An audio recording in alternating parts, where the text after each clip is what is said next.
My name is John Brummett.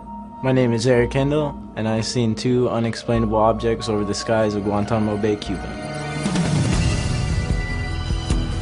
It was 2000, and it was about 9:30 at night, probably pretty late. And as we were walking down the street to our friend's house, one of my friends observed in the sky 2 very bright lights. They actually started rotating around each other. They did that for how long do you think? Just a few rotations around each other, and then one shot off really fast, you know, faster than I've seen any airplane or helicopter go. And then the other one just appeared like it was getting closer to us.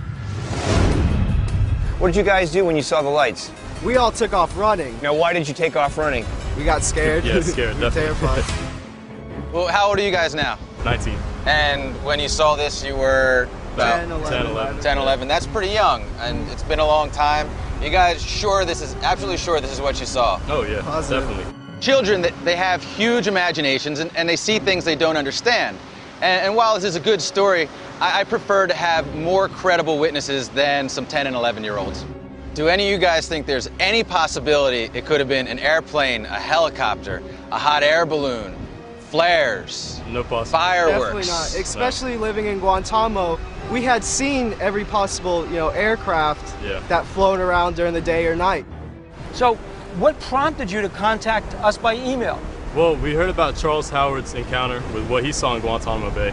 And all 3 of them started pulsating at the same time. They appeared to be just beneath the water. He saw his underwater submerged. They're the same type of lights, same intensity, same, you know, shape, circular. So you feel that maybe you saw something similar to what Charles Howard saw? I think there's a relationship between the 2, yeah. Here's what we know. According to a military source, there's a mysterious underwater structure pointing toward Guantanamo Bay. Maximilian believes these structures are tunnels leading to a USO base. There's a high incidence of USO activity in and around Guantanamo Bay. But what about the rest of Cuba?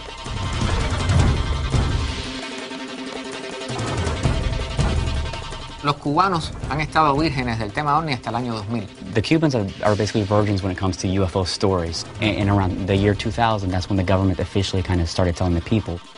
There's a kind of opening in the media, I guess, the existence of UFOs. Carlos Hidero is a Cuban ufologist who just moved to the United States 12 months ago. Hidero has investigated hundreds of UFO and USO cases in Cuba over the past 15 years. This map that he drew is a result of interviewing more than 200 people about UFO sightings. En el año 95, a finales del año 95, hubo una gran oleada en la zona sur de La Habana. In 1995, there was a huge wave of sightings near south of Havana. And we're talking about lots of different kind of people saw the same objects in the sky. Where is the Isle of Youth on this map? Está un poco más abajo. It's a little south. Apparently what we're talking about is that the Isle of Youth is off the map down here. This would coincide with what Diaz told us regarding the structures under the water.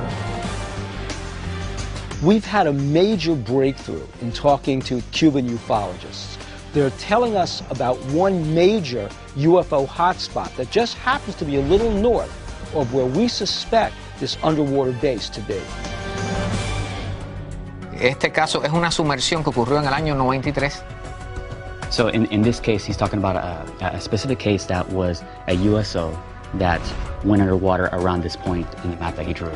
It was an object flying around 60 kilometers per hour, not very high off the ground, and it just submerged into the water. Este se vio al oeste de La Habana. This is a drawing that was made by a Cuban doctor east of Havana. It was an object that came out of the water, and when it came out of the water, there was a light, almost like a flame, going down the middle. This reminds me just like the craft that Ed Walters photographed in Gulf Breeze. Look, it's got rings around it, it's got a string of lights, and there's even something on top that was in the Walters photograph. It's one of the most amazing stories in ufology. In 1987, Ed Walters snaps a few Polaroid pictures of a flying saucer.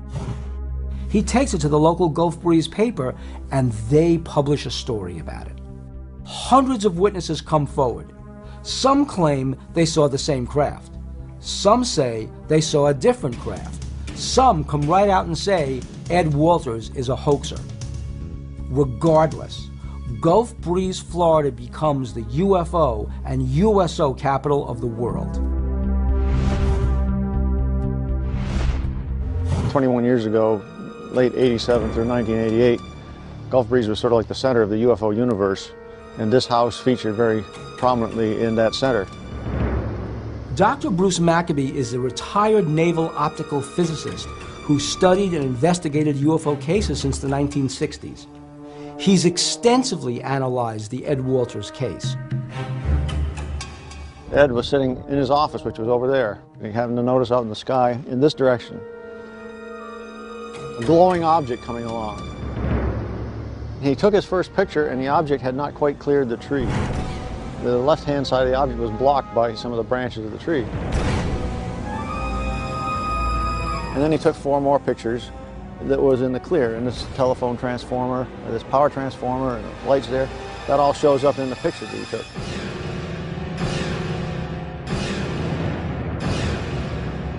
I have to admit that the craft in Ed Walters' photos and the craft that was hand-drawn by one of the witnesses in Cuba, they look a lot alike. Both have a basic acorn shape, lights surrounding them, and both have a light that appears to be coming from the bottom of the craft. This acorn shape is very similar to what was seen in Kecksburg, Pennsylvania in 1965. As time went on, over the next few weeks, he had sightings which he didn't tell anybody about. But other people had sightings as well, and they did publicize in the newspaper. Ed, over the years, he was called all sorts of bad names, shall we say, by the debunkers, and basically told that he was a big hoaxer. Ed Walters believed in his case, and he never let the skeptics get the best of him. He wrote a book about the whole ordeal where he says, "I'm an average family man. The debunkers describe me as not prominent or outstanding in any perceptible way. When I passed 2 lie detector tests, when I passed 8 hours of psychological tests that proved my sanity, they said nothing. The overwhelming events that rocked my family and our small town will not be hidden away by a few debunkers. Questions will be asked, and the answers will one day be discovered. Who are they and what do they want?" On what basis did people claim that Ed Walters' story might be a hoax? You have to understand that virtually any photo could be faked. With a Model 600 Polaroid camera, you press the button and the film comes shooting right out, right? Well, we found out that it is possible to double expose that, but we had to call up the Polaroid people to find out how to do it. And the guy said, you have to stop the motor. Now, Ed took his first picture with that, his first UFO picture with that camera the day after he bought it. Are we supposed to assume that Ed knew more about it than the Polaroid guy did? A double exposure involves taking a frame of film and exposing it not only to the original image, but also to a second image. The outcome is the images in the picture appear as if they're together in the photo, when in reality they were captured at 2 separate times, but on the same piece of film. A lot of UFO hoaxers use this double exposure technique to make it seem like they've taken a photograph of a genuine UFO. But the first photo was the one that said, you can't just pass this off completely as double exposed hoax. Because the first one shows the tree blocking part of this object. And you can't do that in a simple double exposure.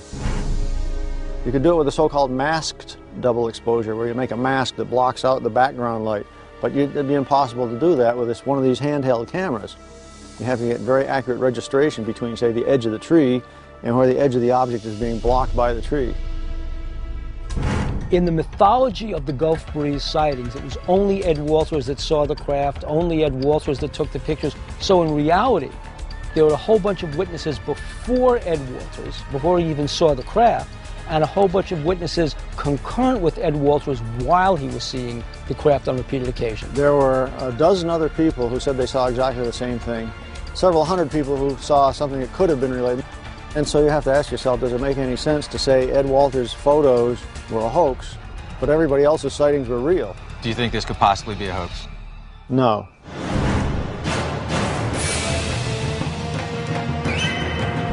This is only the tip of the iceberg. There are hundreds of UFO and USO sightings here in Gulf Breeze. There could be something in the water, something out there in the ocean that they could be attracted to.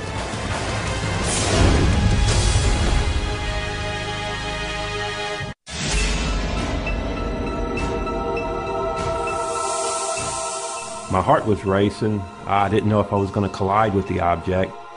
It was not anything I've saw in 30 years. In November of 2007, Captain Keith Broussard is sailing his small boat from Panama City to Gulf Breeze, Florida, when suddenly a green, glowing, unidentified submerged object appears right under his boat. And what happens next terrifies him. It was about 3 a.m. in the morning, and I was about 100 miles south of here, and I was sailing all night to try to get back to Mobile Bay. And what had happened was my depth sounder started triggering off, and I was in about 1,300 feet of water, and my depth sounder showed 12 feet of water. And I knew something was under the boat, but I didn't know what it was. When I looked over the side of the boat, the water was glowing green. I looked around the sky, and there was this light behind me that looked like a star, but it was really bright. I took a navigation head, and when I went to go look back, it swung around to the front of the boat. And when it swung around to the front of the boat, the object that was under me came out of the water and took off into the sky. Can you describe exactly what you saw in the water? Well, I thought it might have been a submarine, but, you know, because it was cylindrical. But it wasn't a submarine because there was no lights on it or anything, and all it did was it made the water around it glow a green glow. Multiple witnesses seeing USOs report a green glow underneath their boats, but this glow could just be bioluminescence. Bioluminescence is a chemical reaction in the water that produces light. In fact, 90% of marine life produces bioluminescence. And describe for me the interaction it had with the water. I guess you'd say the water domed in front, and then it broke out of the water. An object underwater larger than Captain Keith's boat exiting the water quickly should have generated a pressure wave of such magnitude that it could easily swamp the boat. We've got to find out what made that object exit the water so smoothly that it didn't broach Captain Keith's sailboat. Captain Keith's testimony gels with Petty Officer Howard's and the testimony of a lot of other witnesses who say that they see craft enter and exit the water without making a splash. Now, how is this possible? So what was going through your mind while this was going on? I was petrified. I didn't know what it was going to do. I was 100 miles offshore. I was in a radio dead zone. There was no way I could communicate back to shore if anything was going to happen.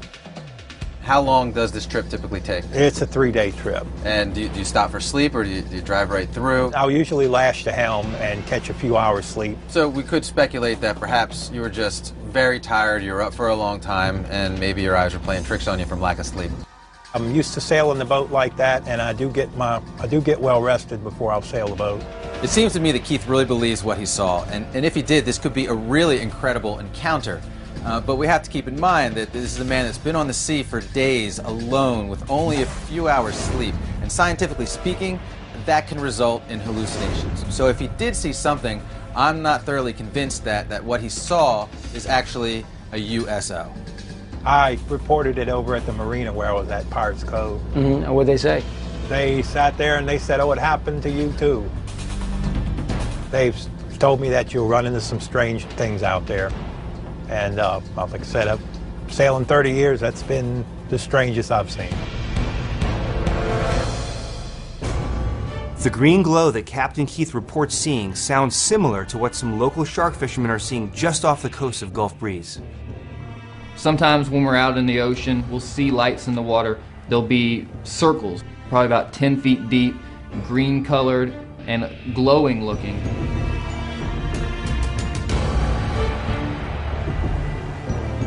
We're here right on the shore of the Gulf of Mexico,